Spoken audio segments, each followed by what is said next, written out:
جو وجوہات مجھے سمجھ آئی ہیں جس کی وجہ سے آج کی سوسائٹی آثار قدیمہ کا منظر پیش کر رہی ہے، ان میں سے ایک وجوہات جو میں نے پہلے ہی بتائی ہے کہ حکومت کی عدم دلچسپی اور کچھ ایسے عناصر جو کہ M D A scheme one کو آباد ہوتا ہوا نہیں دیکھنا چاہتے۔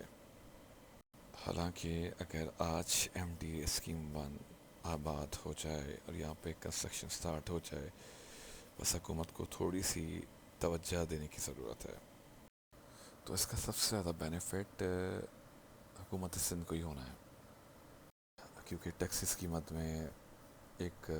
ایک بڑا ریونیو جنریٹ کیا جا سکتا ہے یہاں سے۔ دیکھا جائے تو یہاں پہ ہزاروں الاٹیز ہیں، ہزاروں کی تعداد میں الاٹیز کے بعد آپ کا لوگوں نے کافی زیادہ اس سوسائٹی میں انویسٹمنٹ کی ہوئی ہے پلاٹس کی مد میں۔ ہر ہر سیکٹر میں ایم ڈی اے کی سیکٹر 2 ہے، ہر سیکٹر کے اندر مسجد، پارک، اسکول کے لیے جگہ مختص تھی، مگر افسوس کے ساتھ کہنا پڑتا ہے کہ یہ صرف پارکس، مسجد، اسکول صرف تختیوں کی حد تک ہی محدود رہ گئے۔ میری ایک بہت زیادہ مؤدبانہ گزارش ہے مقتدر حلقوں سے جو کہ ایم ڈی اے کو ڈیولپ کر سکتے ہیں، خدا را ملیر ہاؤسنگ اسکیم ون یا جتنی بھی گورنمنٹ کی سوسائٹیز ہیں ان سب پہ تھوڑا رحم کریں، انہیں آباد کیا جائے، ادھر ڈیولپمنٹ ورک کو آگے بڑھایا جائے، پانی بجلی کی فیسلٹیز کو یہاں بحال کیا جائے، نہ صرف ایم ڈی اسکیم ون میں، چاہے وہ 63 ٹاؤن ہو، چاہے وہ ہاؤس پے کی سوسائٹیز ہو یا کوئی بھی سرکاری سوسائٹی ہو،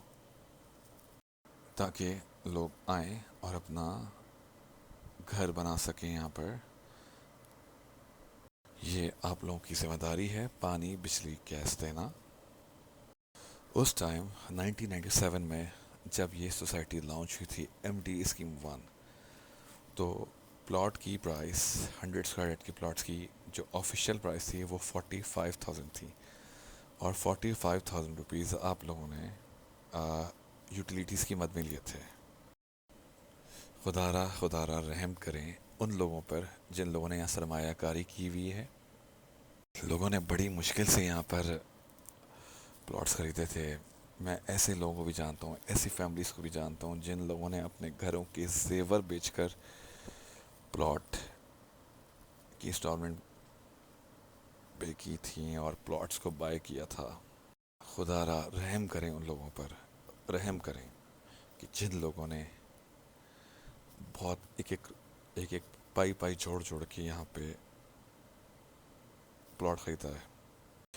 اس امید پر کیا تھا کہ تاکہ ہمیں کچھ فائدہ نصیب ہو سکے۔ میں اپنے ایک چھوٹے سے پلیٹ فارم سے، ایک چھوٹے کے چینل کے توسط سے حکومت وقت سے بھرپور اپیل کرتا ہوں،